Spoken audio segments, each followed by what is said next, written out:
ঠাকুর মা এবং স্বামীজি শ্রীচরণে প্রণাম জানিয়ে আমরা আজকে দেববাণী পাঠ এবং আলোচনার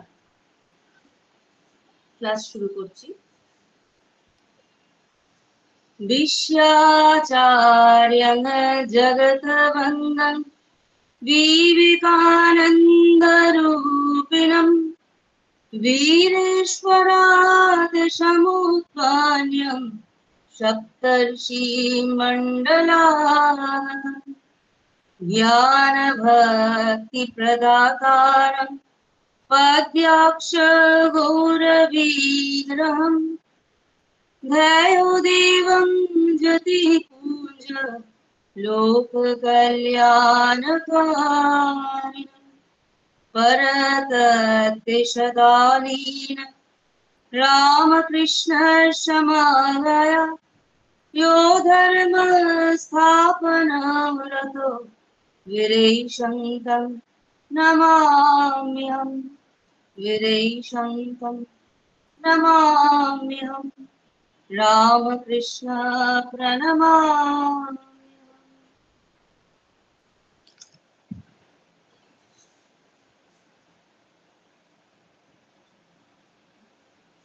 125 নম্বর পৃষ্ঠা, মানে 31শে জুলাই বুধবার, ওই দিনেরই শেষ অংশটুকু আমাদের পাঠ হবে। আজকে পাঠ থেকে শুরু হবে।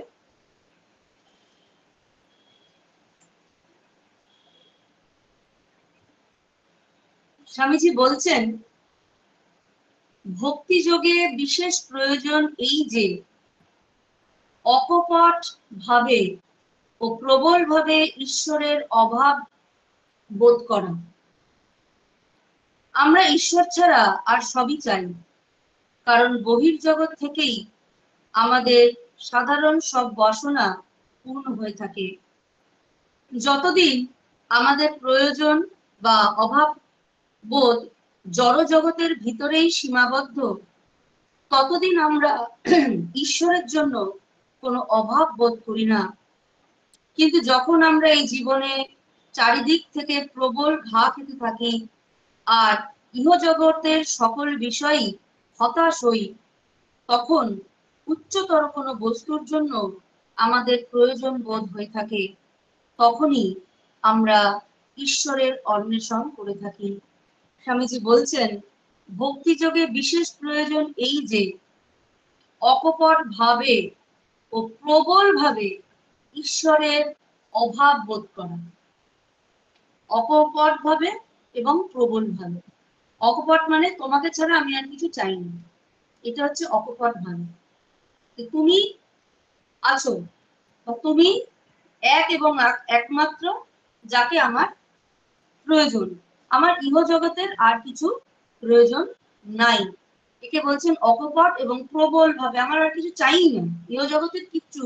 সেই যে নচিকেতাকে বলছেন যমরাজ, তোমাকে রাজা করে দেওয়া হবে, অনন্ত বসন্ত, অনন্ত যৌবন, অনন্ত রাজ্য, ভোগ বিলাসিতা ইত্যাদি তুমি পাবে, অপ্সরাদের সান্নিধ্য পাবে।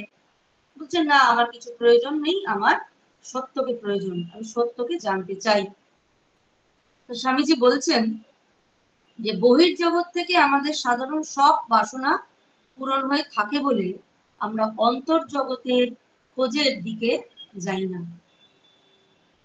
সেই গান আছে না, আপনাতে আপনি থেকো মন, যেও না তো কারো ঘরে। যেও না কারো ঘরে আমরা কিন্তু ভাবি আপনাতে আপনি থাকো মন, এটা অত্যন্ত স্বার্থপরের মতো কথা। আমি আমার কথাই ভাববো, আমি আর কারোর কোথাও যাবো না, কারোর কথা ভাববো না, সেটা বলছেন না। বলছেন অন্তর্জগতে, আপন অন্তর্জগতে লীন হয়ে থাকাটাই হলো আপনি থাকা। এবং প্রকৃতপক্ষে এই যে খুঁজে বার করা, কি খুঁজে বার করা? যে প্রকৃত ঈশ্বর অনুসন্ধান বা ঈশ্বরকে খুঁজে বার করতে গেলে তীর্থ ভ্রমণ এই সকলের প্রাথমিক প্রয়োজন আছে, কিন্তু ঘুরে ঘুরে না বেরিয়ে এই অন্তরে খোঁজা, সেটা আমরা খুঁজি না। বাহ্যিক অনেক জিনিস পেয়ে যাই, একটু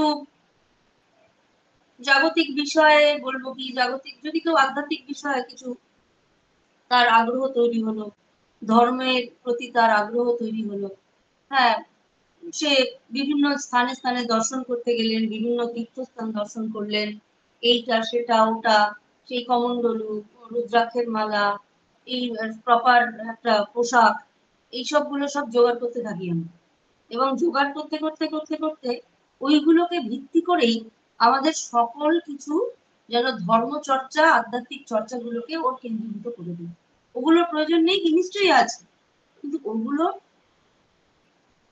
কেন্দ্র করে বা ওইগুলোকে সিঁড়ির মতো ব্যবহার করে সৎ আচরণের মধ্যে দিয়ে ঈশ্বরকে পাওয়াই এক এবং একমাত্র লক্ষ্য।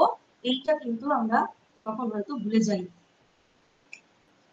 রিচুয়াল গুলোকেই আমরা প্রধান করে তুলি। স্বামীজি বলছেন যে বাহ্য জগতের যা কিছু সেগুলো দিয়ে যখন কাজ চলে যাচ্ছে, তখন অন্তর জগতের খোঁজে বা অন্তর জগতে যে তিনি বিরাজমান, সেইটা আর আমাদের আমরা খুঁজতে যাই না। কিন্তু যখন আমরা জীবনের চারিদিক থেকে নানান ঘাত প্রতিঘাত আসে, ইহজগতের সকল বিষয়ের প্রতি যখন আমরা হতাশ হই, ব্যবহার, কারোর অবস্থা, কারোর অত্যন্ত পরিমাণে তিরস্কার, ধাক্কা ইত্যাদি, সেগুলো থেকে ভীষণভাবে ধাক্কা খাচ্ছি, ভীষণভাবে দুঃখ পাচ্ছি, হতাশা আসছে, তখন মানুষ এই ঈশ্বরের দিকে খোঁজে। তখন মনে হয় যাকে পেলে আর কিছু পাওয়া অবশিষ্ট থাকে না, তার দিকে আমার যাওয়া প্রয়োজন। তখনই উচ্চতর কোনো বস্তু আমাদের প্রয়োজন হয়, তখনই আমরা ঈশ্বরের অন্বেষণ করি। ভক্তি আমাদের কোনো বৃত্তিকে ভেঙে চুরে দেয় না, বরং ভক্তিযোগের শিক্ষা এই যে আমাদের সব ভক্তি মুক্তি লাভ করার উপায় স্বরূপ হতে পারে। এইসব বৃত্তিকেই ঈশ্বর অভিমুখী করতে হবে। সাধারণত যে ভালোবাসা অনিত্য ইন্দ্রিয় বিষয় নষ্ট করা হয়ে থাকে, সেই ভালোবাসা ঈশ্বরকে দিতে হবে। বলছেন যে ঈশ্বরকে দিতে হবে সেই ভালোবাসা, যেই ভালোবাসা আমরা বিভিন্ন স্থানে ব্যয় করে নষ্ট করে ফেলি।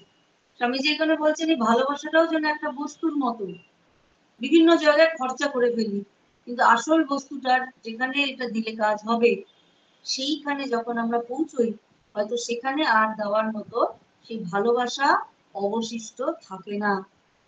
বলছেন সেই ভালোবাসাটা আমরা খরচা করে ফেলি এবং অনিত্য বস্তুর প্রতি আমরা এতটাই আসক্ত হয়ে পড়ি যে সেগুলো আমাদের জীবনের এক এবং একমাত্র প্রাপ্য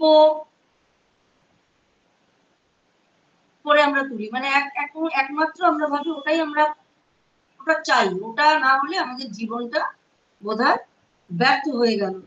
সাধারণত যে ভালোবাসা ইন্দ্রিয় বিষয়ে নষ্ট করে হয়ে থাকে, সেই ভালোবাসা ঈশ্বরকে দিতে হবে। ইন্দ্রিয় অনেক বিষয়, আমি রসগোল্লা খেতে ভালোবাসি, আমার এই শাড়ি পরতে ভালো লাগে, আমার ওইখানকার পারফিউম ব্যবহার করতে ভালো লাগে, আমার ওই গাড়িটা চড়তে ভালোবাসি বলি না, এই গাড়ি চড়তে ভালোবাসি, ওই গাড়ি চড়তে ভালোবাসি, এইটা খেতে ভালোবাসি, সেটা খেতে ভালোবাসি, এই পোশাকটা এই ব্র্যান্ডেড হলে পড়তে ভালোবাসি। এই যে ভালোবাসাগুলো, সেটা বলছেন যে ইন্দ্রিয় ভোগে আমরা নষ্ট করে ফেলি, সেই ভালোবাসাটা আমাদের দিতে হবে ঈশ্বরকে। তোমাদের পাশ্চাত্য ধর্মের ধারণা থেকে ভক্তির এইটুকু তফাৎ যে ভক্তিতে ভয়ের স্থান নাই। ভক্তি দ্বারা কোনো পুরুষের ক্রোধ শান্ত করতে বা কাউকে সন্তুষ্ট করতে হবে না। এমনকি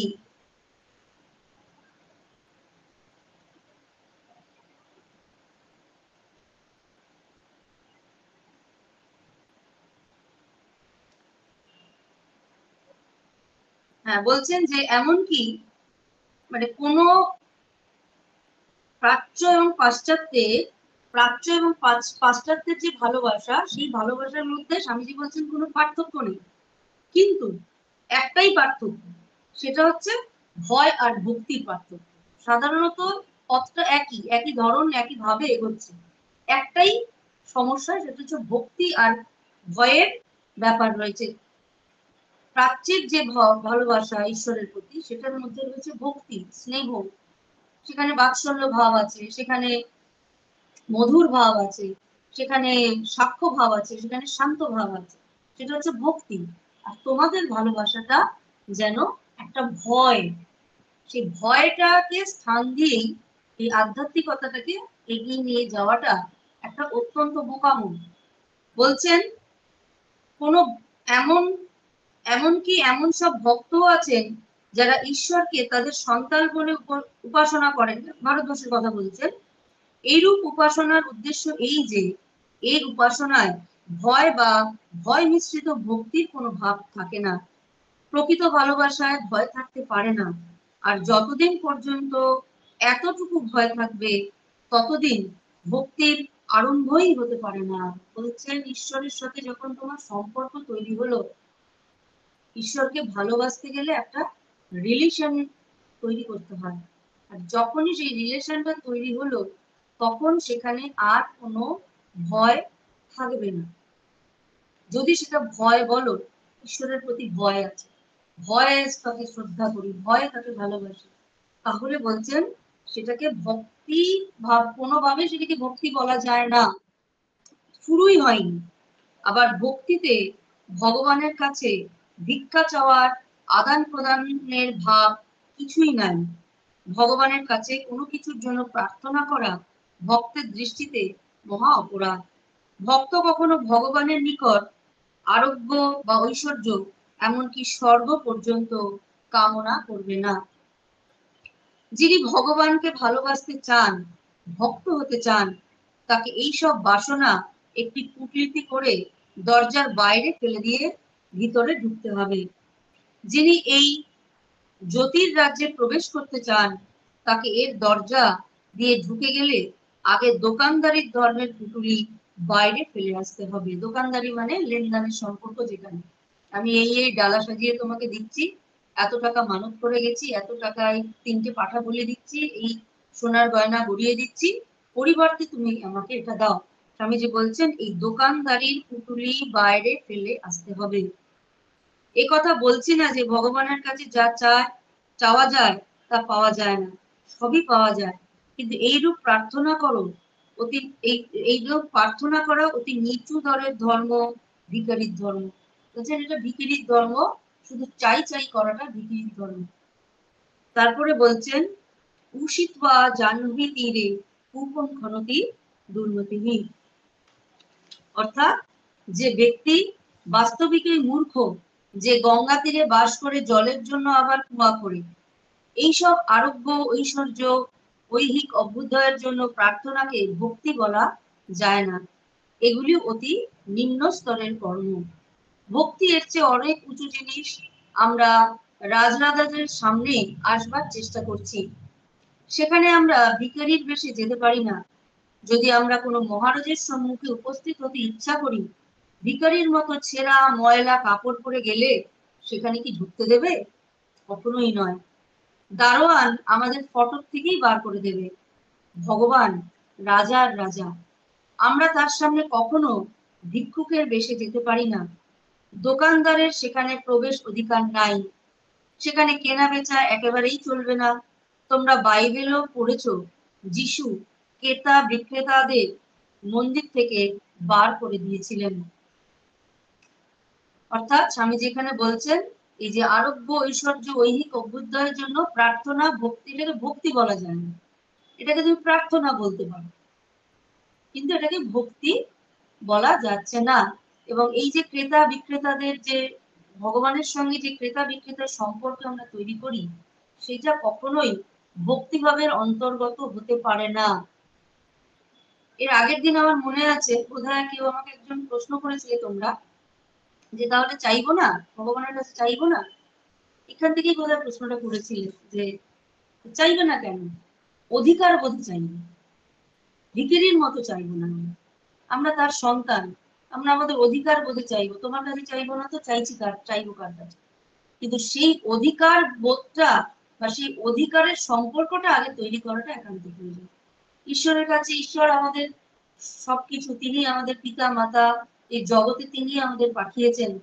এই তোমাকেই আমি আমার পিতা, তমেব মাতা, তমেব পিতা, তমেব সর্বস্ব তুমি, এইটা যদি ভাবি এবং সম্পূর্ণভাবে নিজেকে তার স্মরণে নিবেদন করে, তার চরণে নিবেদন করে দিতে পারি, তার শরণাগত হতে পারি, তবে না চাওয়ার সম্পর্ক তৈরি হয়। না হলে যে চাওয়ার সম্পর্কটা, লেনদেনের সম্পর্কটা, ওটা দোকানদারির সম্পর্ক, স্বামীজি বলেছেন। আর তারপর যদি সম্পর্কের যে পরে যে চাহিদাটা, যে চাওয়া পাওয়া, সেটি হচ্ছে সন্তানের সঙ্গে মা বাবা। মা বাবার সঙ্গে কি সন্তান দোকানদারি করে, না বাবা মা সন্তানের সঙ্গে দোকানদারি করে?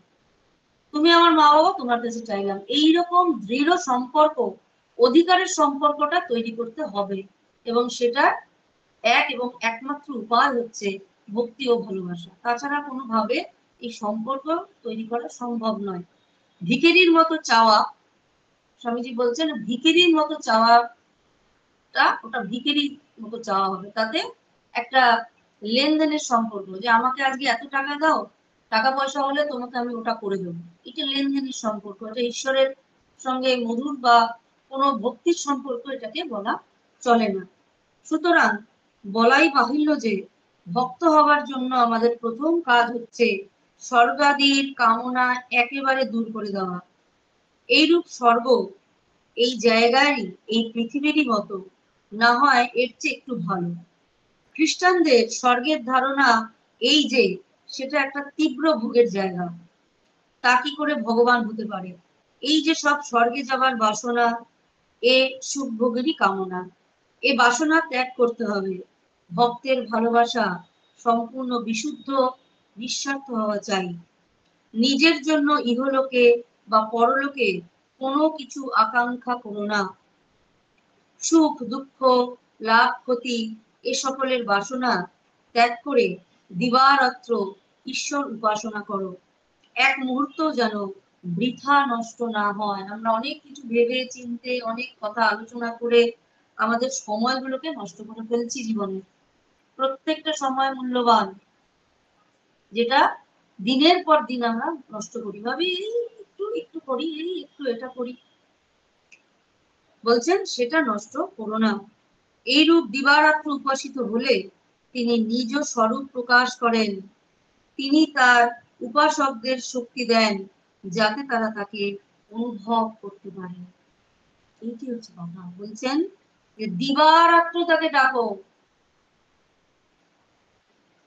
তিনি তাতে উপাসিত হন, এবং এই উপাসিত হয়ে তিনি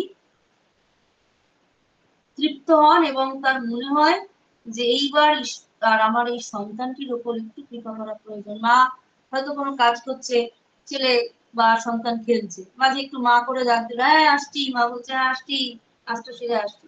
আবার একটু পরে ছেলেটি মা করে মা বলে ডাক দিল সন্তান, হ্যাঁ আসছি, এইটা সেরে আসছি। মা ততক্ষণ কিন্তু কাজ করে চলেছেন, একটুখানি এটা করছেন, একটুখানি রান্নায় ফোড়ন দিচ্ছেন, একটু ঘরটা মুছে ফেলছেন, একটু পুজোটা করে ফেলছেন। আবার মা করে ডাকলো, আসছি আসছি, দাঁড়া আসছি বলে। এরপর যদি ছেলেটি বা বাচ্চার ছোট সন্তানটি মা মা বলে ঠিক কনস্ট্যান্ট কাঁদতে থাকে, কনস্ট্যান্ট ডাকতে থাকে, মা কিন্তু তখন সমস্ত কিছু ফেলে ছুটে আসে। সমস্ত কিছু, কি হলো এত করে ডাকছে কেন, বিরক্ত হয়ে অনেক সময় ছুটে, বিরক্ত লাগছে এই ডাকছে। তা ওই আর বারবার বলছেন, বারবার তিনি উপাসিত হলে তিনি নিজেও স্বরূপ প্রকাশ করেন। যখন দেখছেন যে মা যখন দেখছেন যে আমি ছাড়া ওর এখন আর কিছুই ভালো লাগছে না, মা মা করে চিৎকার করে অতিষ্ঠ করে ফেলছে, তখন মা কোনোভাবেই তাকে ভুলিয়ে রাখা যাচ্ছে না, তখন মা ছুটে আসে। তিনি যখন দেখছেন যে আমাকে ছাড়া এর তো আর কিছুই চাওয়ার নেই, পাওয়ার নেই, শুধুই আমাকেই উপাসনা করে চলেছে, উপাসনা করে চলেছে, তখন তিনি নিজেই স্বরূপে প্রকাশিত হন। তিনি তার উপাসকদের শক্তি দেন, তিনি শক্তি দেন, কারণ তার উপাসনার পর তিনি আমাদের সামনে যদি এসে প্রকাশিত হয়ে দাঁড়ান, তার সেই রূপ, তার সেই আবির্ভাবের যে এক অদ্ভুত রকম পরিবেশ তৈরি হবে, সেটা কি আমরা সহজে সহ্য করতে পারবো? আমরা যদি এই মুহূর্তে এসে যদি আমাদের সামনে ঠাকুর স্বয়ং দাঁড়ান বা মা দাঁড়ান, আমরা কল্পনা করতে পারছি আমরা কি করব? কিছুই বুঝে, মানে একটা অদ্ভুত অবস্থা, হয়তো অজ্ঞানী হয়ে যাবো যে এই কি সম্ভব। মা এসে হয়তো দাঁড়িয়েছেন, সে সেই সুন্দর সরু লাল পেড়ে শাড়িটি পরে এসে সুন্দর করে মা হয়তো আমার সামনে এসে দাঁড়িয়েছেন।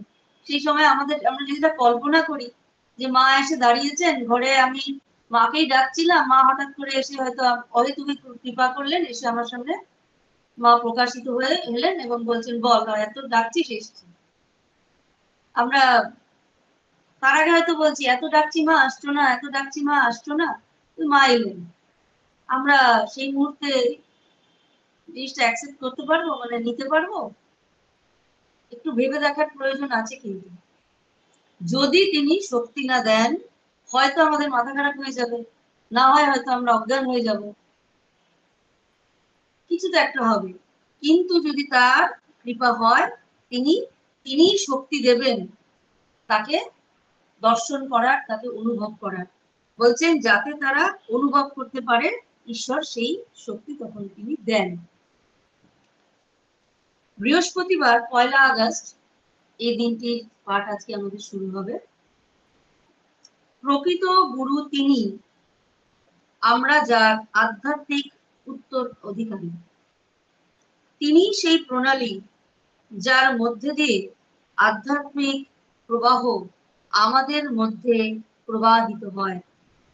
তিনি সমগ্র আধ্যাত্মিক জগতের সঙ্গে আমাদের সংযোগ সূত্র। ব্যক্তি বিশেষের ওপর অতিরিক্ত বিশ্বাস থেকে দুর্বলতা ও পৌত্তলিকতা আসতে পারে, কিন্তু গুরুর প্রতি প্রবল অনুরাগে খুব দ্রুত উন্নতি সম্ভব হয়। তিনি আমাদের ভিতরে গুরুর সঙ্গে সংযোগ করে দেন। যদি তোমার গুরুর ভিতর যথার্থ সত্য থাকে, তবে তার আরাধনা করো।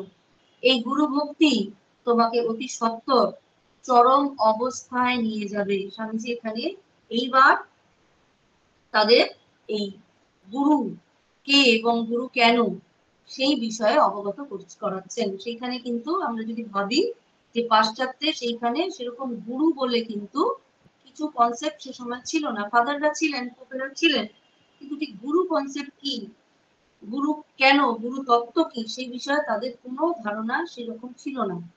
স্বামীজি এখানে তার এই প্রথম তিনি বলছেন যে প্রকৃত গুরু তিনি, আমরা যার আধ্যাত্মিক উত্তরাধিকারী। তিনি সেই প্রণালী মানে একটা চ্যানেল বলা যেতে পারে। তিনি সেই প্রণালী যার মধ্যে দিয়ে আধ্যাত্মিক প্রবাহ আমাদের মধ্যে প্রবাহিত হয়। তিনি সমগ্র আধ্যাত্মিক জগতের সঙ্গে আমাদের সংযোগ সূত্র। আমরা আধ্যাত্মিক জগতে যদি আসার ইচ্ছা প্রকাশ করি, যদি আমরা তার সঙ্গে সংযুক্ত হতে আমাদের ইচ্ছা জাগে, হয়তো কারোর দেরিতে হয়, হয়তো কারোর খুব দ্রুত হয়, ঈশ্বর কিন্তু ঠিক সঠিক সময়ে তার গুরু তার কাছে প্রেরণ করেন, এবং ওই মন্ত্র দীক্ষাটাও সেই গুরু দ্বারাই ঈশ্বরই আমাদেরকে প্রদান করেন। গুরু একটি চ্যানেলের কাজ করেন মাত্র। এরপর বলছে ব্যক্তি বিশেষের ওপর অতিরিক্ত বিশ্বাস থেকে দুর্বলতা ও পৌত্তলিকতা আসতে পারে। একজন ব্যক্তি, সেই ব্যক্তির ওপর যদি অতি বিশ্বাস থাকে, সাধারণত স্বামীজির আগেও একটি জায়গায় বলেছিলেন যে এই যে গুরু এবং গুরু শক্তি, এবং বলছেন যে আবার তার সঙ্গেও বলছেন যে গুরুই হচ্ছে সংযোগ স্থাপন করেন, কিন্তু আবার এখানেও সাবধান করছেন যে অতিরিক্ত দুর্বলতা, পৌত্তলিকতা আসতে পারে। ঈশ্বরের কথা যারা বলেন, স্বামীজি বলছেন যে ঈশ্বরের কথা বলেন যারা, একটা সময় তাদের প্রতি আমরা এতটাই অনুরক্ত হয়ে পড়ি যে আমরা তার ঈশ্বরকে বাদ দিয়ে তার মূর্তি প্রতিষ্ঠা করে তার পূজা আরম্ভ করে দিই। ঈশ্বর কিন্তু সেখানে গণ্য হয়ে যান। তাই বলছেন যে অতিরিক্ত ব্যক্তি বিশেষের ওপর অতিরিক্ত বিশ্বাস দুর্বলতা, পৌত্তলিকতা আসতে পারে, কিন্তু গুরুর প্রতি প্রবল অনুরাগে খুব দ্রুত উন্নতি সম্ভবপর হয়। আমাদের যাদের দীক্ষা হয়ে গিয়েছে বা যাদের হবে, বা কোনো যে কোনো জায়গা থেকে গুরুকরণ তার হয়েছে, এইটা কিন্তু মাথায় রাখতে হবে, বা এইটা আমাদের মনে রাখা প্রয়োজন যে গুরু আমাদের, ঈশ্বর তার মধ্যে দিয়ে আমাদের মধ্যে একটি বীজ রোপণ করে দেন, এবং সেই যন্ত্রের মধ্যে দিয়ে আমাদের পথও দেখিয়ে দেন। পরম গুরু কিন্তু সেই ভগবান বা ঈশ্বর। তাই কোনো ব্যক্তি বিশেষের অনেক সময় শোনা যায় এটা মায়েরা খারাপ ভাবে নেবেন না, আশা করছি। যে অনেক সময় শোনা যায় আমি প্রেসিডেন্ট মহারাজ বা প্রেসিডেন্ট মাতাজির কাছে দীক্ষিত, ও তোমার ভাইস প্রেসিডেন্ট মহারাজ, ভাইস প্রেসিডেন্ট মাতাজি বা সেক্রেটারি মহারাজ, সেক্রেটারি মাতাজি, আমি তো প্রেসিডেন্ট মহারাজ বা প্রেসিডেন্ট মাতাজির কাছ থেকে দীক্ষিত। এই বলে আমাদের মধ্যে একটা দাম্ভিকতা বা অহংকারের একটা ভাব আসে। কিন্তু এইটা একটু মাথায় রাখতে হবে, ওই যে শরীরগুলির মধ্যে দিয়ে প্রকৃতপক্ষে ঠাকুর মা স্বামীজির শক্তি আমাদের মধ্যে প্রবাহিত হয়। সেখানে কিন্তু ওই মানুষের তৈরি করা যে পোস্ট গুলো, secretary, assistant secretary, president, vice president, এই চেয়ার বাই পোস্ট গুলো কিন্তু কোনো ম্যাটার করে না। ম্যাটার করে শক্তিটা কোথা থেকে আসছে এবং সেই শক্তি কিভাবে আমাদের মধ্যে প্রবাহিত হচ্ছে। প্রেসিডেন্ট মাতাজি বা প্রেসিডেন্ট মহারাজদের কাছ থেকে দীক্ষা নিয়ে অনেক সময় দেখা গিয়েছে যে বহু মানুষ কিন্তু সঠিক নিজেকে সেই আদর্শের পথে ধরে রাখতে পারেনি। সেই ক্ষেত্রে এটা আমাদের করণীয়, তারা তাদের মতো তাদের মধ্যে দিয়ে ঠাকুর তাদের শরীরটাকে ব্যবহার করছেন যন্ত্রের মতো। ঠাকুর মা স্বামীজি তাদের শরীরগুলোকে যন্ত্রের মতো ব্যবহার করে আমাদের কাছে তারা আসছেন, আমাদের হৃদয়ে তারা স্থাপিত হচ্ছেন, স্বেচ্ছায় স্থাপিত হচ্ছেন। কারণ গুরু আমরা নিজে খুঁজে বার করতে পারি না, তিনি যাকে আমাদের নির্ধারণ করে দেবেন তিনি আমার গুরু হবেন। যে বীজ মন্ত্র আমার জন্য তিনি নির্ধারণ করে রেখেছেন সেই বীজ মন্ত্রই আমি পাবো, যেখান থেকে নির্ধারণ করে রেখেছেন সেখান থেকেই পাবো। তাই ছোট বড় মেজ সেজ এই ভেদাভেদটা একেবারেই ভুল ধারণা আমাদের।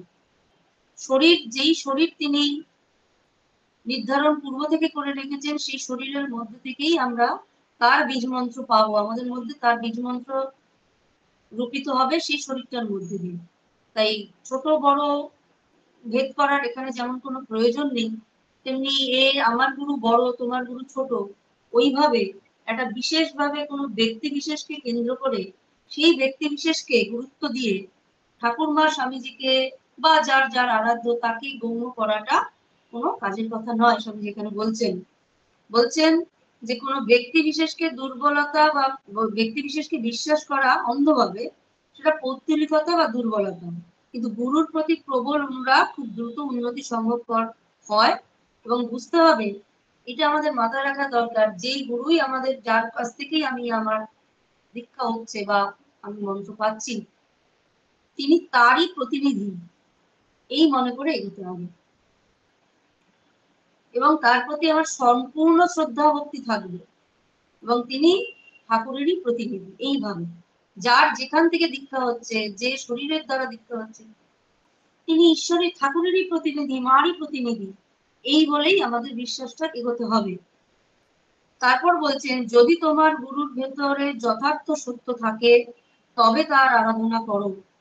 এই গুরু ভক্তি তোমাকে অতি সত্তর চরম অবস্থায় নিয়ে যাবে। গুরু মানে এখানে বলছেন সেই যেই শরীরটার মধ্যে দিয়ে আমাদের কাছে মন্ত্র এসছে এবং যার মন্ত্র এসছে এবং যিনি এসছেন তিনি হচ্ছেন পরম গুরু। শ্রী রামকৃষ্ণের পবিত্রতা ছিল শিশুর মতো, তিনি জীবনে কখনো টাকা পয়সা স্পর্শ করেননি, আর তার ভিতরে কাম একেবারে নষ্ট হয়ে গিয়েছিল। বড় বড় ধর্মাচার্যদের কাছে জড়বিজ্ঞান শিখতে যেও না, তাদের সমগ্র শক্তি আধ্যাত্মিক বিষয়ে প্রযুক্ত হয়েছে।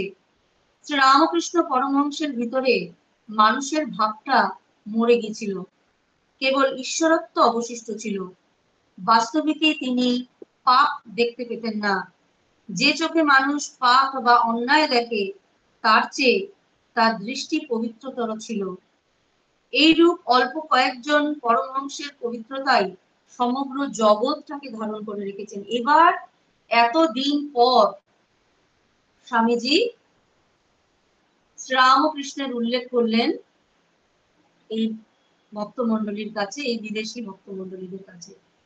এই যে গুরুর কথা বলতে বলতে তিনি বললেন যে শ্রীরামকৃষ্ণের পবিত্রতা ছিল শিশুর মতো। এতদিনে এই নামটির সঙ্গে তাদেরকে তিনি পরিচয় করালেন। তিনি জীবনে কখনো টাকা স্পর্শ করেননি। এই যে টাকা স্পর্শ না করা, ত্যাগ করা, এই বিষয়টি সম্পর্কে তখন পাশ্চাত্যের মানুষের বিশেষ কিছু ধারণা ছিল না। টাকা স্পর্শ করলো না, তাতে কি এমন একটা বড় কিছু হলো? আমরা তো টাকা স্পর্শ করি না। এখন তো আমরাও টাকা স্পর্শ করি না, আমরা সব কার্ড স্পর্শ করি। আমরাও কি পরমহংস হয়ে গেছি? এখন তো সব কার্ডে কাজ, এখন সেই ওই স্ক্যানারে কাজ। আমরাও এখন কিন্তু প্রকৃতপক্ষে টাকা স্পর্শ করিনি। কিন্তু আমরা কি আমাদের নিজেদেরকে পরমহংস বলে প্রমাণ করতে পারি? এখন কোথাও কিছু গেলেই টাকা নয়, এই স্ক্যানার আছে, এই এখন কার্ড আছে, কার্ডটাকে হয় আপনি পাঞ্চ করুন, নাহলে ওই টাকা কি আছে, একটা স্ক্যানার আছে, ওটাকে করুন। টাকা স্পর্শ না করা আর টাকা স্পর্শ করা, এই বিষয়টা তাদের কাছে বিশেষ একটা কিছু ভিত্তি ছিল না। কিন্তু এতদিনে স্বামীজি বলছেন যে তিনি টাকা স্পর্শ করতে পারেননি, আর তার ভিতর কাম একেবারে নষ্ট হয়ে গিয়েছিল। যে ত্যাগ বা কাম, ক্রোধ, কামনা, বাসনা, ক্রোধ, লালসা, হিংসা, এগুলি ত্যাগ বলতে কি বোঝায় এবং ত্যাগ কেন করব, আধ্যাত্মিক পথে তার কি প্রয়োজনীয়তা, সেটি সম্পূর্ণ এই ভক্তমণ্ডলীর কাছে স্বামীজি যখন তার স্বরূপটা প্রকাশ করে ফেলেছেন এতদিনে, তারপর তিনি ঠাকুরের কথা উল্লেখ করছেন যে ইনি হচ্ছেন সাক্ষাৎ সেই ত্যাগ স্বরূপ, আনন্দ স্বরূপ, প্রেম স্বরূপ। বড় বড় বড় ধর্মচার্যদের কাছে জড়বিজ্ঞান শিখতে যেও না, তাদের সমগ্র শক্তি আধ্যাত্মিক বিষয়ে প্রযুক্ত হয়েছে। শ্রীরামকৃষ্ণ পরমহংসের ভিতর মানুষের ভাবটা মরে গিয়েছিল। অর্থাৎ এখানে মানুষের ভাবটা মরে গিয়েছিল মানে তিনি তো পরমহংস হয়েছেন। পরমহংস মানে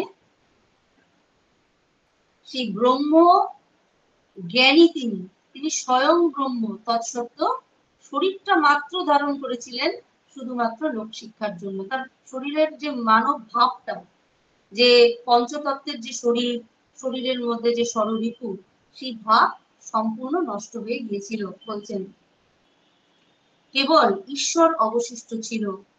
বাস্তবে কি তিনি পাপ দেখতে পেতেন না? যে চোখে মানুষ পাপ বা অন্যায় দেখে, তার চেয়ে তার দৃষ্টি পবিত্রতর ছিল। অর্থাৎ পাপ তার ভেতর ছিল না, তাই তিনি পাপ দেখতে পারতেন না। এইরূপ অল্প কয়েকজন পরমহংসের পবিত্রতাই সমগ্র জগৎটিকে ধারণ করে রেখেছেন। বলছেন যে এইরূপ কয়েকজন পরমহংসের পবিত্রতা জগৎটাকে রক্ষা করে রেখেছে, না হলে এই স্বার্থের জগৎ, এই বাসনা, কামনা, লালসা, হিংসার জগৎ সম্পূর্ণভাবে ধ্বংস হয়ে যেত যদি এই পরমহংসরা না থাকতেন। তারা কেবল নিজ মহৎ পবিত্র জীবন যাপন করে লোকের কল্যাণ বিধান করেন, কিন্তু তারা যে অপরের কল্যাণ করছেন তা তারা টেরও পান না, কারণ তাদের এই বিষয়ে ভাবার দরকারই নেই। তিনি যখন স্বয়ং ব্রহ্ম হয়ে উঠেছেন, তখন তার কাছে কাজই কি আর অকাজই কি, কর্মই কি আর অকর্মই কি, কর্মই কি তার ফলই বা। কিন্তু তিনি পৃথিবীতে আছেন মনুষ্য দেহ ধারণ করে, তাতেই পৃথিবীর কল্যাণ। তিনি সেখানে যদি গালিগালাজও করেন, তার মুখ থেকে যে শব্দটি বেরোবে তাতেও মানুষের কল্যাণ। এই জন্য বলছেন, বিভিন্ন ধর্মগ্রন্থ উল্লেখ আছে যে সাধু সন্ন্যাসীর কাছে গিয়ে বসেছো, ধর্ম কথা বলছেন না, হয়তো অন্য কোনো কথা বলছেন, সেটাও শুনবে, কারণ তাতেই কল্যাণ, তাতেই কল্যাণ। মহাপুরুষ সঙ্গ বা সৎসঙ্গ, সাধু সঙ্গ হয়তো সাধারণ কথা হচ্ছে, ঠাকুরও তো করতেন। বলছেন ঠাকুর বলছেন না যে একটু ফষ্টি নষ্টি করছেন বসে, ওই অল্প বয়সী যে রাখাল মহারাজ, স্বামীজি রয়েছেন, এরা রয়েছেন, তাদের সঙ্গে তিনি ফষ্টি নষ্টি করছেন, মজা করছেন, ইয়ার্কি করছেন। কিন্তু সেই মজা ইয়ার্কির মধ্যেও যা রয়েছে তা লোক কল্যাণের জন্য, জগৎ উদ্ধারের জন্য। কিন্তু এরা তা টের পান না। তারা নিজেরা আদর্শ জীবন যাপন করেই সন্তুষ্ট থাকেন। তারা আদর্শ জীবন যাপন করছেন কেন? তাতেই তারা সন্তুষ্ট, কারণ তাতেই জগতের কল্যাণ হচ্ছে। আমাদের ভিতর যে জ্ঞান ও জ্যোতি বর্তমান রয়েছে, শাস্ত্র তার আভাস দিয়ে থাকে আর তাকে অভিব্যক্ত করবার উপায় বলে দেয়।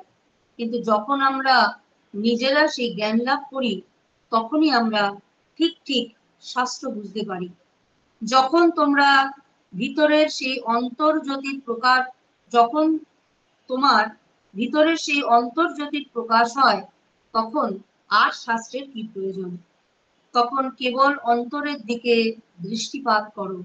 সমুদয় শাস্ত্রে যা আছে, বরং তার চেয়ে হাজার গুণ বেশি আছে। স্বামীজি বলছেন শাস্ত্র পাঠ করো, কিন্তু অন্তর্জ্যোতি জাগরিত হলে আর তার প্রয়োজন নেই। তোমার ভিতর যা আছে তা বাইরে যা আছে তার তোমার ভিতর তার থেকে হাজার গুণ বেশি রয়েছে। নিজের উপর বিশ্বাস কখনো হারিও না। এ জগতে তুমি সব করতে পারো, কখনো নিজেকে দুর্বল ভেবো না। সব শক্তি তোমার ভিতর রয়েছে। আমরা মাঝে মাঝে নানান কারণে, নানান ঘটনায়, নানান মানুষের ব্যবহারে খুব নিজেদেরকে দুর্বল মনে করতে পারি। মনে হয় এত করছি কিছু হচ্ছে না, এত করছি মানুষগুলো তাও আমাকে ভুল বুঝছে, জগতের এত করছি, এত ভগবানকে ডাকছি, তিনিও আসছেন না, আমরা দুর্বল মনে করছি। স্বামীজি বলছেন দুর্বল হয়েও না। দুর্বল কাপুরুষতাটাকে স্বামীজি বারবার ঘৃণা করছেন, বলছেন একে ঘৃণা করো, পুরুষকার জায়গা। পুরুষকার তোমাকে সর্বশক্তি দান করবে, আর এই শক্তির জোরে তুমি জগতে সব করতে পারো। জগতে সব করতে পারো মানে জগতের রাজা হয়ে বসতে পারো। এই জগতের রাজা কি? যে নিজের মনের রাজা, সেই জগতের রাজা। আজকে এই পর্যন্ত। যদি কারো কোনো প্রশ্ন থাকে করতে পারো। করতে পারেন।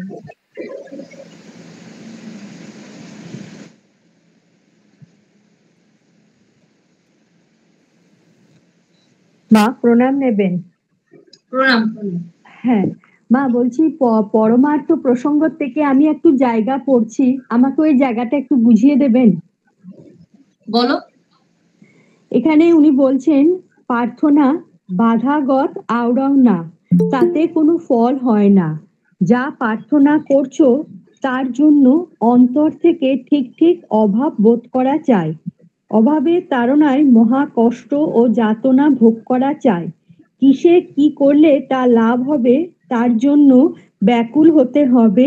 তা হাজার কঠিন ও কষ্টসাধ্য হলেও পাবার জন্য প্রাণপণ চেষ্টা করতে হবে, যেন সেটাই পাওয়ার ওপর তোমার জীবন মরণ নির্ভর করছে। তবে তো প্রার্থনা সফল হবে, যা চাইছো তা পাবে। সেই রকম প্রার্থনায় ভগবান শোনেন ও পূরণ করেন। এই এই জায়গাটা আর কি পুরোটা। মানে তোমার প্রশ্নটা কি? মানে প্রশ্নটা বলছে উনি এখানে কি রকম প্রার্থনার কথা বলছেন আর কি, যেটা বলছেন না যে যে অভাব বোধ করা। হ্যাঁ, যেটা চাইছো সেটা ছাড়া আমি বাঁচবো না, এইটা হচ্ছে প্রার্থনা। যে তুমি এই মুহূর্তে দাও, না হলে এই মুহূর্তে আমার প্রাণ নাশ হবে। তুমি যদি এটা আমাকে না দাও, এই মুহূর্তে আমার প্রাণ নাশ হবে। সত্যি সত্যি হবে, মানে হবে বলে ভয় দেখানো না, সত্যি সত্যি হয়ে যাবে। এইরকম আকুলি বিকুলি। সেই যে ঠাকুরের যে গল্পটি আছে না, বলছেন যে ঈশ্বরের জন্য, ঈশ্বরকে চাইছো, কেমন ব্যাকুলতা চাই। যে গুরুদেব শিষ্যকে নিয়ে গিয়ে জলের তলায় মাথাটা পুকুরের মধ্যে ওকে চুবিয়ে ধরে রেখেছে, আর শিষ্য আকুলি বিকুলি করছে ওঠার জন্য, কেন নিঃশ্বাস নিতে পারছে না। কিছুক্ষণ পর ওকে তুলেছে, তুলে বলছে কেমন লাগছে। ও তো কথা বলতে আবার চুবিয়ে দিয়েছে, আবার সেই আকুলি বিকুলি নিঃশ্বাস নেওয়ার জন্য আকুলি বিকুলি করছে। তারপর তুলে দিয়ে বলছে কেমন লাগছে। কি বলছেন? তখন শিষ্য বলছেন এ কি গুরুদেব, কিন্তু আমাকে মেরে ফেলার জোগাড় করছেন, কিরকম লাগছিল জলের তলায় তোমার? বলছে ওই আকুলি বিকুলি করছিল নিঃশ্বাস নেওয়ার জন্য, আমি কিছু নিঃশ্বাস নিতে পারছিলাম না, তাই ওঠার জন্য এত চেষ্টা করছিলাম। বলছেন যে ভগবানকে পেতে গেলে মনের ভেতরে এরকম আকুলি বিকুলি করতে হয় এবং প্রার্থনা করতে হয় যে তুমি আমাকে তোমার দর্শন দাও। তেমনি প্রার্থনাটাও যেন এমনই হয় যে এটার জন্য আমার এইরকম আমি আকুলি বিকুলি করছি, দিন রাত প্রার্থনা করছি, ওটা আমার চাই, ওটা আমাকে দেবেই, আমাকে পেতে দিতেই হবে। সেটা অন্যের অপকার করে যেন না হয়, সেই রকম প্রার্থনা করতে হবে। চাই মানে চাই, এবং লেগে থাকা, ধ্যান ধ্যান করা। ওটা তো ঠিক আছে, দিচ্ছ না তাহলে এটা দিচ্ছ না তাহলে ওটা দাও, এইরকম ব্যাপারটা যেন না হয়, এই প্রার্থনার কথা তিনি বলছেন। মানে এইখানে তুমি জাগতিক প্রার্থনার কথা তার মানে বলছে না, জাগতিক হোক আধ্যাত্মিক হোক সবটাই, সবটাই। আচ্ছা। সবটাই জাগতিক হোক আর আধ্যাত্মিক হোক। আমি বললাম যে আগে সম্পর্ক তৈরি করে নিতে হবে। খিদে না পেলে যতক্ষণ সন্তান হয়তো একটু ঘ্যান ঘ্যান করছে, মা বলে দূর ওটা এমনি ঘ্যান ঘ্যান করছে, ঠিক আছে, অন্য কাজ করছে, এদিক করছে ওদিক করছে, এটার এর সাথে কথা বলছে তার সাথে, তখন তার প্রবল খিদে পেয়েছে শিশুটির, প্রবল চিৎকার করছে, তখন মা ছুটে আসে, না সত্যি এবার খিদে পেয়েছে, এবার তো ওকে খাবার দিতেই হবে, না হলে আর থাকবে না। তখন মা বোঝে যে ওর এখন খাবারটাই দরকার, আর কিছুর দরকার নেই, তখন মা তাকে খেতে দেয়। সেই রকম যে প্রার্থনাটা এইরকম হতে হবে, যে কন্টিনিউয়াসলি, যে এটাই চাই আমার, এটাই তোমাকে দিতেই হবে, এবং ওটা দাও, ওটা না হলে আমার আমার প্রাণ নাশ হবে। এবং এমন চাহিদা, সেটা যেন বিলাসিতার চাহিদা না হয়, বিলাসিতা করবো বলে চাহিদা সেটা নয়। এটা হচ্ছে কথা, সেটা জাগতিক হোক আর আধ্যাত্মিক হোক। ঠাকুরও তো কেশবচন্দ্রের জন্য ঠনঠনিয়া কালীবাড়িতে মায়ের কাছে ডাব চিনি প্রার্থনা করেছিলেন, প্রার্থনাটা ওই রকম হবে, ডাব চিনি মানত করলেন, বললেন যে কেশবের শরীর যদি ভালো করে দে মা, তোকে ডাব চিনি দেবো, ডাব চিনি দিয়ে পরে পুজো করেছিলেন। সেই যে ডাব চিনি দেবো মা, ডাব চিনি দিয়ে তোকে পুজো দেবো, সেই প্রার্থনাটার জোরটা ভাবতে পারছো, সেই রকম জোর। আচ্ছা আচ্ছা মা, ঠাকুর বলেছেন সকাম কর্ম করার জন্য, মানে নিষ্কাম কর্ম করার জন্য সকাম কর্ম না। সকাম কর্ম মানে তো আমরা যখন কারোর নিজের জন্য কিছু চাই তখন সেটাকে আমরা বলি সকাম প্রার্থনা, তাই তো? আর নিষ্কাম প্রার্থনা হচ্ছে যখন আমরা অন্যের মঙ্গল চাইছি বা অন্যের ভালো চাইছি, তখন যে যে কামনাতে আমাদের কোনো ফল আশা করব না। তো মা, আমরা যখন সন্তানের মঙ্গলের জন্য যখন আমরা ঠাকুরের কাছে চাই, তাহলে সেটা কি আমাদের নিষ্কাম হবে না সকাম হবে? অবশ্যই নিষ্কাম। এখন তুমি যদি সন্তানের জন্য তার প্রার্থনা করো, তো নিশ্চয়ই নিষ্কাম প্রার্থনা।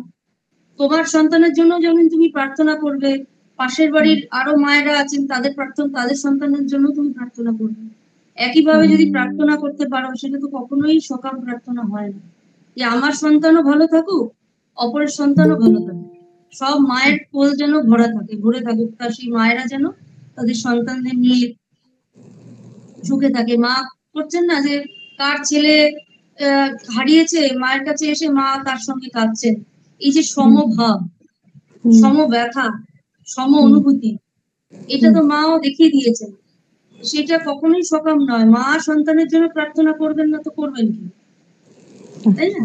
এটা কখনোই সকাম বলা যায় না। মা তার সন্তানের কল্যাণ প্রার্থনা করছে, মঙ্গল প্রার্থনা করছে নিজের সন্তানের জন্য। জগতের সকল সন্তানের জন্য যদিও তুমি সেই প্রার্থনাটাকে করে ফেলতে পারো, তাহলে সেটা কখনোই তো সকাম হতে পারে, সেটা নিষ্কাম হবে। আমার সন্তান ভালো থাকুক, সেই অন্নপূর্ণা ঈশ্বরী আমার সন্তান যেন থাকে দুধে ভাতে, আমার সন্তান দুধে ভাতে থাকুক, সকলের সন্তানই দুধে ভাতে থাকুক, সব মায়ের কোল যেন এইভাবেই ভরে থাকে, মা যেন মায়ের বুক যেন এইভাবে ভরে থাকে সন্তানের, এবং সৎ পথ, এটা হচ্ছে নিষ্কাম প্রার্থনা। ঠিক আছে, আচ্ছা মা প্রণাম নেবেন। প্রণাম। প্রণাম মা। মা, ঠাকুর মাস্টারমশাই যখন ঠাকুরের সঙ্গে দেখা করতে এসেছিলেন প্রথমবার, প্রথম না I think so second year third বার, তখন ঠাকুর মাস্টারমশাইকে জিজ্ঞেস করেছিলেন তার পরিবার কেমন। তো ঠাকুর মাস্টারমশাই বলেছিল ঠিক আছে। তো ঠাকুর তখন মাস্টারমশাইকে বলেছিলেন যে যদি পরিবার যদি ভক্তি পথে না থাকে তাহলে তাকে ত্যাগ করা উচিত, কিন্তু কিছুক্ষণ বাদে আবার এসে বললেন যে তাকে রাস্তায় নিয়ে যাওয়া উচিত। যদি এরকম যদি ঘটনা ঘটে, মানে এটা হ্যাঁ কি কি বলো একবার। প্রথমে তো বললেন ত্যাগ করা উচিত, জোর দিয়ে ঠাকুর বলেছিলেন। তখন স্বামীজি, রাখাল মহারাজ যারা সব ছিলেন তারা একটু অবাক হয়ে গেছিলেন ঠাকুরের কথাটা শুনে, কিন্তু কিছুক্ষণ বাদে ঠাকুর আবার এসে বললেন যদি সম্ভব হয় তাকে ভক্তি পথে নিয়ে আসার জন্য। তো এই দুটো কথার মধ্যে ঠাকুর এখানে পট করে প্রথমে বললেন আগে ত্যাগ করা উচিত, তারপরে বললেন যে তাকে রাস্তার মধ্যে আনা উচিত। দেখো, ঠাকুর কিন্তু পুরো সেন্টেন্সে সবসময় কথা বলতেন না। না না, পুরো সেন্টেন্স ত্যাগ করা উচিত মানে বাড়িতে যখন কর্তা কর্ত্রী দুজন থাকছেন, কিছু কিছু পরিবার আছে কর্তার মতে কর্ম হয়, কিছু কিছু কর্তির মধ্যে চলে। হুম। হ্যাঁ, কর্তি যা বলবে তাই সংসারে, তাই সেটাই পরিবারটা চলবে, হবে। হুম। কিছু কিছু পরিবার কর্তা যা বলবে সেটাই হবে। আমরা জানি কর্তার ইচ্ছায় কর্ম, অনেক সময় হুম। অনেক পরিবারেই হয় কর্তির ইচ্ছায় কর্ম। কর্ম। তা এখানে ত্যাগ করা বলতে তাকে বিবাহ করে নিয়ে এসছেন, তার ভরণ পোষণের সমস্ত দায়িত্ব স্বামী নিয়েছেন, তাকে বার করে দিয়ে তাকে ত্যাগ করা, এই কথাটা ঠাকুর বলতে চাননি। ঠাকুর যেটা বলেছেন যে তার মতে তুমি চলো না, হুম। তার প্রভাবটা যেন তোমার উপর না পড়ে, তার প্রভাবটা তুমি ত্যাগ করো। যদি সে ভক্তিপথে না থাকে তার মতে তুমি চলো না, কারণ সে যখন ভক্তিপথে নেই সে তোমাকে ওই মানে বিলাসিতার পথে, ভোগের পথে টানবে। তাহলে সেই প্রভাব থেকে তুমি বার করো, তাকে সশরীরে বার করে দিতে বলেনি। হ্যাঁ ম্যাম, ওইটাই জায়গাটা বুঝতে আর পারছিলাম যদি না। সম্ভব হয় তুমি তাকে টেনে তোমার পথে নিয়ে আসো। হুম। কেমন? কিন্তু হ্যাঁ। যদি তার সম্ভব না হয় তাহলে তুমি তার প্রভাবটা ত্যাগ করো, তাকে তার মতো থাকতে দাও, তার জীবন সেভাবে চালাক সে, যে পথে সে যেতে চায় সে পথে চলুক। হুম। তাকে সাহায্য করো, ভোগের পথে সে যদি দেয়, তার যতটুকু অর্থের প্রয়োজন, খাওয়া পড়ার প্রয়োজন, সেটা তুমি দাও, কিন্তু তার প্রভাব থেকে তুমি মুক্ত থাকো। ত্যাগ মানে ওটা। তাকে বার করে দিতে বলেননি বা ডিভোর্স দিয়ে দিতে বলছেন নাকি। ঠিক আছে মা, প্রণাম মা। প্রণাম। হ্যাঁ, মাতাজিকে আবারও প্রণাম জানাই। এত সুন্দর বিশ্লেষণের মধ্য দিয়ে আমাদের বিষয়গুলি বুঝিয়ে দেওয়ার জন্য। পরম পূজনীয়া মাতাজি প্রতি সপ্তাহে এত ব্যস্ততার মধ্যেও তার মূল্যবান সময় আমাদের দিয়ে দেববাণীর ব্যাখ্যাটি আমাদের কাছে তুলে ধরছেন এবং আমাদের আধ্যাত্মিক পথে এগিয়ে যেতে সাহায্য করছেন। মাতাজিকে আমাদের অন্তরের আকুণ্ঠ শ্রদ্ধা ও কৃতজ্ঞতা জানাই। দিব্য ত্রয়ীর কাছে মাতাজির সর্বাঙ্গীন কুশল ও মঙ্গল প্রার্থনা করি। আচ্ছা, ভাস্বতী কিছু জিজ্ঞেস করবেন? সপ্তাহগুলিতেও হ্যাঁ মাতাজি, আমার উপস্থিত থাকার জন্য আমাদের সাথে স্মৃতিদি অনুরোধ জানাই এবং সর্বশেষে মাতাজির চরণে আবারও সশ্রদ্ধ প্রণাম নিবেদন করি। এখন কারো আমাদের কাছে আলোচনা ভাস্বতী সভার প্রশ্ন আছে। সমাপ্তি সঙ্গীত নিবেদন করবেন সুতপা দিদি ভাই। আচ্ছা, গানটির আগে ভাস্বতী একটি প্রশ্ন করতে চান মাতাজিকে। মা, আপনি একটু অনুমতি দেবেন? বলো। মাতাজি সুতপা ব্যানার্জি প্রণাম দিদি নেবেন। ভাই। হ্যাঁ, আমি বলছি কি, ওই যে আপনি বলেন না যে প্যারাগ্রাফটাতে শ্রীরামকৃষ্ণের পবিত্রতা ছিল শিশুর মতো, ওইখানে দেখুন তৃতীয় লাইনটাতে রয়েছে, বড় বড় ধর্মাচার্যদের কাছে জড়বিজ্ঞান শিখতে যেও না, তাদের সমগ্র শক্তি আধ্যাত্মিক বিষয়ে প্রযুক্ত হয়েছে। এই জায়গাটা মাতাজি বুঝতে পারলাম না আর কি। জড়বিজ্ঞান মানে জড় জগতের কোনো বিষয়ে মানে কি বলবো, আলোচনা, কেমিস্ট্রি, ফিজিক্স, সমাজবাদ, সমাজবিদ্যা ইত্যাদিগুলোকে নিয়ে তাদের সঙ্গে বিশেষ আলোচনা করা দরকার নেই। সংসারের নানান সমস্যা নিয়ে অনেক সময় আলোচনা হয়, অনেক সময় এই আধ্যাত্মিক কথা বাদ দিয়ে পলিটিক্যাল আলোচনা হয়, এই আলোচনা সেই আলোচনা, এই জড়বিজ্ঞানে এই হয়েছে, এই লাভ হয়েছে, এই আবিষ্কার হয়েছে, বিভিন্ন কিছু তাদের কাছ থেকে শিখতে যায়। এই জন্য সেই ক্ষেত্রে তারা যদি সেটা ঠিকঠাক উত্তর দিতে না পারে, সেই ক্ষেত্রে তাদের প্রতি একটা অবিশ্বাস বা একটা অশ্রদ্ধার মনোভাব তৈরি হতে পারে। তখন বুঝতে হবে যে এনাদের কিন্তু সম্পূর্ণ শক্তি, সম্পূর্ণ মনোভাবটা আধ্যাত্মিক পথে সঞ্চালিত হয়েছে। তিনি এই জড়বাদটাকে আধ্যাত্মিক বাদ দিয়ে ব্যাখ্যা করবেন। এখন যদি কেউ বলে যে ইলেকট্রন, প্রোটন, নিউট্রন এইগুলো কেন একে অপরের সঙ্গে ঘুরছে বলুন তো, ঠাকুরকে গিয়ে কেউ যদি প্রশ্ন করে যে কি ইলেকট্রন, প্রোটন, নিউট্রন কেন একে অপরের চারিদিকে, মাঝখানে নিউক্লিয়াস থাকছে, ইলেকট্রন, প্রোটন, নিউট্রন বন করে তাদের চারিদিকে ঘুরছে বলে সেল তৈরি হচ্ছে এবং সেল থেকে বডি তৈরি হচ্ছে, ইত্যাদি ইত্যাদি ইত্যাদি। ঠাকুর যদি সেটাকে অন্যভাবে ব্যাখ্যা করতেন, ঠাকুর বলতেন যে ব্রহ্মই তো বস্তু, ব্রহ্ম বস্তু আছে বলেই তাকে কেন্দ্র করে সমস্ত জগৎ সৃষ্টি হয়েছে। এটা হলো আধ্যাত্মিক।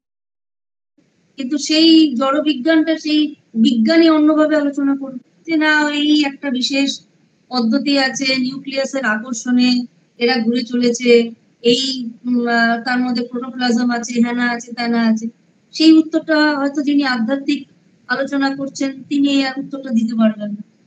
ফলে তখনই তার প্রতি একটা অশ্রদ্ধার ভাব আসবে। তিনি কিন্তু আধ্যাত্মিক দিক থেকে সেটাকে ব্যাখ্যা করবে, সেটা বুঝতে হবে। এই জন্য বলছেন যে জড় বিজ্ঞান নিয়ে তার সাথে বিশেষ আলোচনা করার প্রয়োজন নেই, কারণ তার এই অনেক সময় পরীক্ষা করি, দেখি তো ইনি কত বড় সাধু। সাধু হয়েছেন তার মানেই কিছু পড়াশোনা জানেন না, ওই কিছু হয়নি বলে সাধু হয়েছে, এরকম মনোভাব তো আছে যে ও পড়াশোনা বিশেষ কিছু হয়নি, বেশি দূর কিছু যায়নি, চাকরি বাকরি পাবে না বলে সাধু হয়ে গেছে, যাই তাকে একটু পরীক্ষা করি জড় বিজ্ঞান। এটা পাশ্চাত্যদের মধ্যে ছিল, প্রাচ্যদের মধ্যেও এখন দেখা গিয়েছে। তাকে আলোচনা করছে যে তোমরা হয়তো জানো এই আইআইটি পাশ করা একটি ছেলেকে নিয়ে আজকাল খুব চর্চা চলেছে, তাকে নিয়ে এই কথাবার্তা হেনা তেনা। সে একটা আধ্যাত্মিক জীবন যাপন করেছে কিন্তু তাকে বিরক্ত করে মারা হচ্ছে অকারণ, কেন সেই পথে এসেছে ইত্যাদি ইত্যাদি। সে আধ্যাত্মিক পথে এসে যেন ভুল করেছে, কারোর দায় নেই, তার কিন্তু দায় নেই তার কোনো উত্তর দেওয়ার, কিন্তু তাকে বিরক্ত করা হচ্ছে। আইআইটি ছেলে কেন আধ্যাত্মিক পথে এসছেন এটা নিয়ে এখন খুব চর্চা হচ্ছে, আসছে কেন। সে তো আধ্যাত্মিক পথে এসছে, সে বিজ্ঞানকে জেনে তারপর আধ্যাত্মকে গ্রহণ করেছে। তেমনি স্বামীজি ছিলেন চরম বিজ্ঞান মনস্ক, স্বামীজির মতো বিজ্ঞান মনস্ক দ্বিতীয়টার পৃথিবীতে জন্মায়নি, সেও আধ্যাত্ম পথে গেছে। কিন্তু তাকে গিয়ে যদি পরীক্ষা করার জন্য জড় বিজ্ঞান নিয়ে আলোচনা করে তাকে ভুল প্রমাণিত করার চেষ্টা করা হতো, সেটা যে করছে তার মূর্খতা ছাড়া আর কিছু নয়। তেমনি সাধু সন্ন্যাস কেউ যদি আধ্যাত্ম পথে আসে, তাকে হেয় করার জন্য চিরকালই একটা পদ্ধতি চলে জড় বিজ্ঞান নিয়ে তাকে আলোচনা করা। বড় বড় মহাপুরুষদের এরকম জড় বিজ্ঞান নিয়ে নানান ভাবে তাদেরকে, ঠাকুরকেও তো করেছেন অনেকে, স্বামীজিকে করেছেন, নানান ভাবে বিজ্ঞান সে জানে না তাই সে আধ্যাত্ম পথে এসছে, এইভাবে তাদেরকে নানান ভাবে হেয় করে, কিন্তু প্রতি পদেই তারা ভুল প্রমাণিত হয়েছে, প্রতি পদে ভুল প্রমাণিত হয়েছে যে আধ্যাত্ম আর বিজ্ঞান, যারা আধ্যাত্ম পথে আসে তারা বিজ্ঞান জানে না, একেবারে ভুল প্রমাণিত হয়ে একদম মুখে কালি মেখে গেছে। তো ওই রকমই জড় বিজ্ঞান নিয়ে তার সাথে আলোচনা করতে যায় যদি, তাকে বুঝতে হবে যে এই তো সে তো আধ্যাত্মিক ভাবে সেটার ব্যাখ্যা করবে, কিন্তু আমার মত মতো সে জড় বিজ্ঞানটা নিয়ে সেটা ব্যাখ্যা করতে পারলো না বলেই সে একেবারে মূর্খ, সে কিছু করতে পারেনি বলেই আধ্যাত্ম পথে এসছে, এই ধারণাটা পোষণ হবে। স্বামীজি বারবার বলছেন জড় বিজ্ঞান নিয়ে তাকে আলোচনা করতে, তারা আধ্যাত্ম পথে আছে, আধ্যাত্ম সম্পর্কে আলোচনা করো, যে পথে আছে তাকে সেই পথ নিয়ে আলোচনা করো, অন্য উল্টো পথে তার সঙ্গে আলোচনা করার তো কোনো প্রয়োজন নেই। সাধু সন্ন্যাসীর কাছে মানুষ যাওয়াটা উচিত, স্বামীজির কাছেও যেতেন, মায়ের কাছে যেতেন, মানুষ ঠাকুরের কাছে যেতেন, আধ্যাত্ম কথা শুনবে, ধর্ম কথা শুনবে এই কারণে। কিন্তু বর্তমানে বেশিরভাগ ক্ষেত্রেই দেখা যায় যে সন্ন্যাসীর কাছে যেতে হয় শুনতে, কিন্তু এখন দেখা যায় বেশিরভাগ ক্ষেত্রে সন্ন্যাসীর কাছে আসে মানুষজন শোনাতে, সে কি, সে কেন, সে কবে কি করেছিল, কোথায় কোন পোস্টে আছে ইত্যাদি। এইটা হচ্ছে বোকামো মনে, কারণ জড় জগতের কথাবার্তা আমরা বিভিন্ন জড় বস্তুতেই বইয়ে আমরা পড়ে জড় বিজ্ঞান জানতে পারি, কিন্তু আধ্যাত্ম উপলব্ধি যাদের হয়েছে, অনুভব যাদের হয়েছে, তাদের অনুভূতিগুলো জানলে জীবনের অনেক উন্নতি হয়, সেইটা প্রয়োজন। তার কাছে জড় বিজ্ঞান নিয়ে আলোচনার প্রয়োজন নেই, তার অনুভূতিগুলো জানতে হবে, তার উপলব্ধিগুলো জানতে হবে, তাহলে না আমরা সমৃদ্ধ হব। এমন এইটা হচ্ছে বিষয়। আমি কি বোঝাতে পারলাম আমি জানি না, হ্যাঁ সেটা মনে মাতাজি, হলো। হ্যাঁ, না না না না, আপনি একদম সঠিক বলেছেন মাতাজি, খুব ভালো লাগলো। জয় মা, প্রণাম নেবেন।